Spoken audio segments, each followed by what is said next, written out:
My family locked me out after Dad died. The lawyer played one recording that changed everything. Not coming inside. My older brother said it before I could even step onto the porch. I looked past him. Through the open front door, I could still see my father's favorite armchair. His coffee mug was sitting exactly where he'd left it 2 days before he died. The funeral had ended less than an hour ago. Our relatives were already inside the house, laughing, talking, making plans. As if my father had never existed. "What do you mean I'm not coming in?" I asked. Ethan folded his arms. "We're having a private family meeting." I stared at him, waiting for the joke. It never came. "I am family," he sighed. "You haven't been around much these last few years."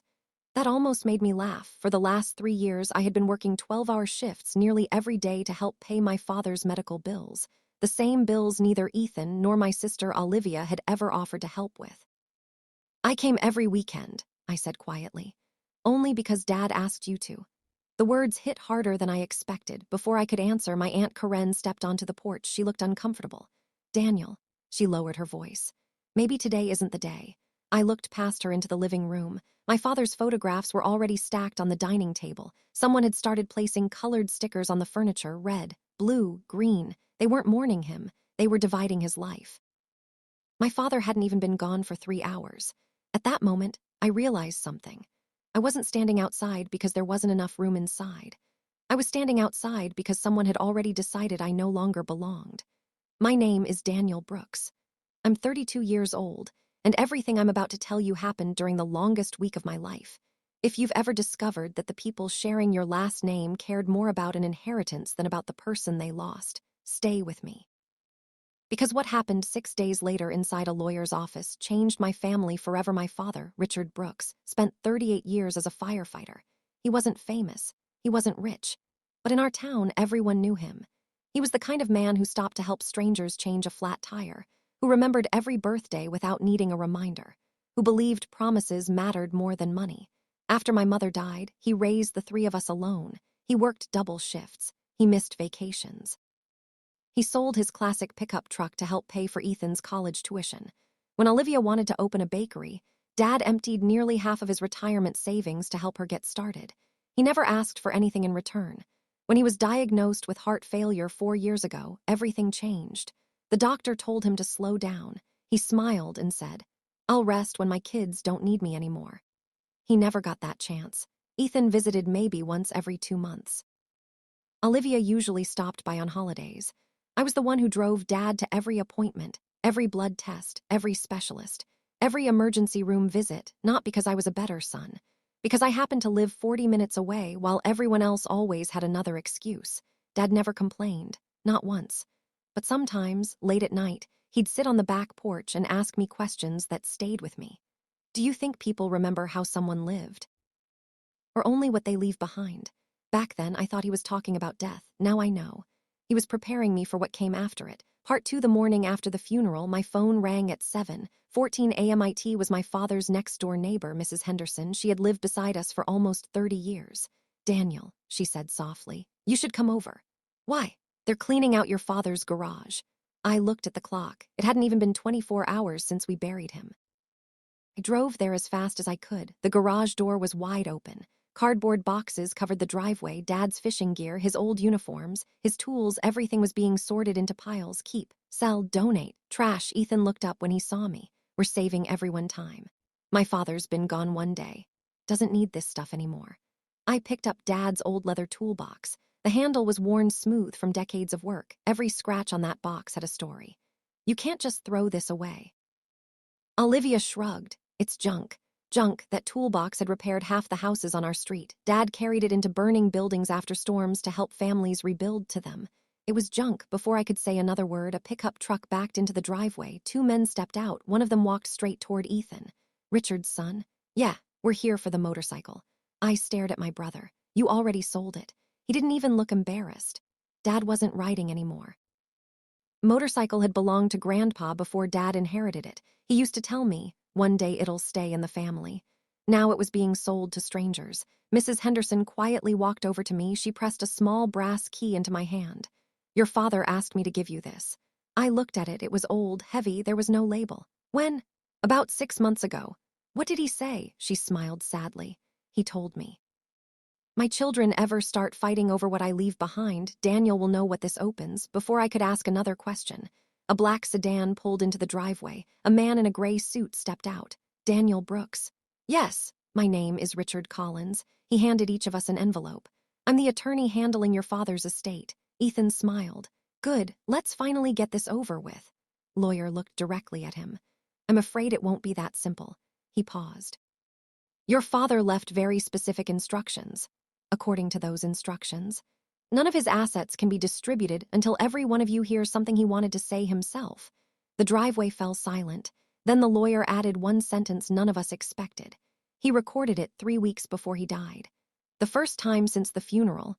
My brother looked nervous. Part 3 days later, we gathered at Richard Collins' law office. The conference room was quiet enough to hear the air conditioner humming overhead. My brother Ethan walked in first, wearing a tailored navy suit and carrying a leather briefcase. My sister Olivia followed close behind, whispering something that made them both smile. Neither of them looked like they were there to remember our father. They looked like they were there to close a business deal. I took the last chair near the window. Mr. Collins waited until everyone was seated before placing a small black digital recorder on the center of the table. Handled estate cases for more than 25 years, he said. I've never had a client leave instructions quite like these. He looked around the room. Your father asked me to play this recording before anyone sees his will. Without another word. He pressed the play button. For a second, all we heard was static. Then, my father's voice filled the room. It sounded tired, slower than I remembered, but unmistakably his. If you're listening to this, then I'm gone. Nobody moved. Know why you're sitting in that room. A long pause, waiting to hear who gets what. Ethan shifted uncomfortably in his chair. Dad continued. But before anyone talks about my house, before anyone argues over my savings, I want you to answer one simple question. Another pause. Who was with me the night I thought I wasn't going to make it? The room fell completely silent. I knew exactly which night he meant. It had been almost a year earlier. Dad had collapsed in his kitchen after midnight. I drove him to the emergency room. We sat there until sunrise. Neither Ethan nor Olivia answered their phones. Dad's voice continued. Remember every minute of that night. I remember who held my hand while the doctors ran tests. I remember who stayed awake in the chair beside my bed. Also remember who promised they'd come, and never did. My brother lowered his eyes. My sister stared at the table. Dad wasn't angry. That was the hardest part. He sounded disappointed. And if you're feeling guilty right now, don't. Guilt changes nothing. Only truth does. Mr. Collins paused the recording. He looked at each of us before speaking. Your father instructed me to stop here. Ethan frowned. Why? The lawyer reached into his briefcase and removed a thick blue notebook. This. He gently placed it on the table. Your father kept a journal for the last 4 years. Ethan gave a short laugh. A diary? Mr. Collins didn't smile. No, he slowly opened the first page. A record. On the inside cover, written in Richard Brooks' careful handwriting, were 7 words. Love is measured by what we give away, for the first time since Dad died. I realized this wasn't going to be a normal reading of the will. It was going to be a reckoning. Part 4, Mr. Collins opened the journal to the very first page. Your father asked me to read only the entries he marked, he said. He adjusted his glasses and began January 14. Daniel drove me to my appointment today. The doctor says my heart is getting weaker. I told Daniel not to miss work for me. He laughed and said, work can wait. You can't. I don't think he realizes how much those words meant to me. Room was silent. The lawyer turned another page. March 2. Ethan called today. Conversation lasted 3 minutes. He wanted to know if I still had Grandpa's watch. He never asked how I was feeling. Maybe he forgot. Or maybe he was afraid of the answer. Ethan shifted in his chair but said nothing. Another page. June 19. Olivia promised to visit for Father's Day. She canceled an hour before dinner. She sent flowers instead. Flowers don't drink coffee with lonely old men. Quietly wiped away a tear. It was impossible to tell whether she felt sadness or shame. Mr. Collins. 8. Daniel fixed the leak in the roof today. We spent the afternoon talking about nothing. Those are my favorite conversations. He's never once asked me what he'll inherit. He always asks what I need. The lawyer closed the journal for a moment. I think this is where your father wanted everyone to stop and think. Nobody spoke. Not because there was nothing to say, because there was too much. After a long silence, Ethan finally looked at me.